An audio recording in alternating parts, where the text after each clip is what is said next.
could you please share your experience on how to be diligent and remain aware in everyday life outside of formal sitting meditation? Related to that, how do we best practice in our daily life, especially when we're going through difficult or disappointing times? Have a good friend. If you can have a good friend who also practices Dhamma very ardently, then that friend will help you to be there, to be mindful, to follow the precepts, to meditate. If your good friend can be your family, your husband, wife, your children, your parents, your friends who live with you in the same house, then that is the best, that is the luckiest situation for you in your life, in your Dhamma life. Because when you start to falter, when you get weak, then they will hold you, they will support you. And because they live with you in the same house, they will notice that you get weak very soon so that they can support you on time before it becomes too serious.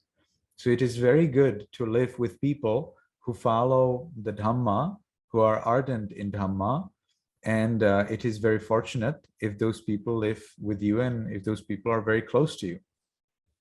For that, I would recommend that you somehow make it that your family members meditate with you every day, that you can take 15 minutes or 10 minutes every day when all your family somehow gathers and they meditate. If you cannot do it every day, at least once every 2 days.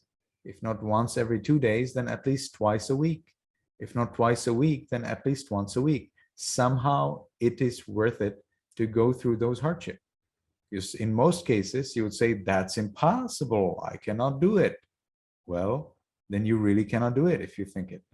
If you think that you can do it, then probably you will find a solution.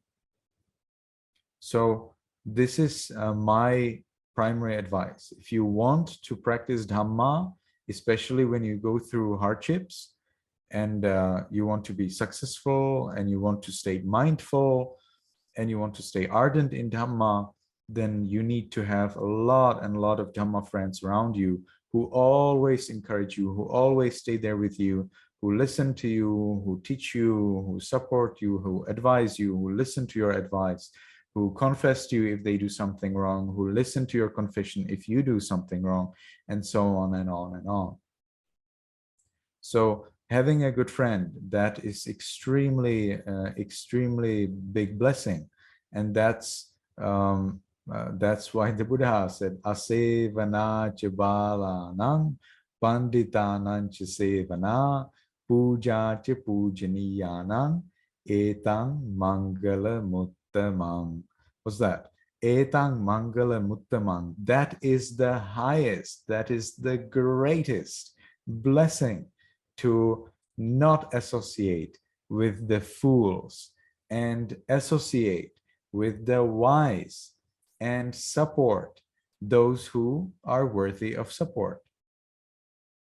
So it's extremely important that you have a good friend or you have good friends who practice together with you. And then the second advice would be to continue in your formal practice, because if you practice your formal practice every day in the morning, then that will provide you with the sufficient energy that can then maintain your Dhamma practice during the day. It is one extreme to just practice formal practice and not care at all about Dhamma throughout the day. It is another extreme to not practice any formal practice and think that you can be just mindful throughout the day. Why would you do formal practice if you're mindful? It's not true. If you could be just mindful without formal practice, then why would the Buddha teach formal practice? The Buddha taught formal practice. So we practice formal practice. But the Buddha also taught us that we should be mindful throughout the day. So not only that we do formal practice, but we are also mindful throughout the day as much as we can. Sadhu, sadhu, sadhu. Thank you for the great answer, Bante.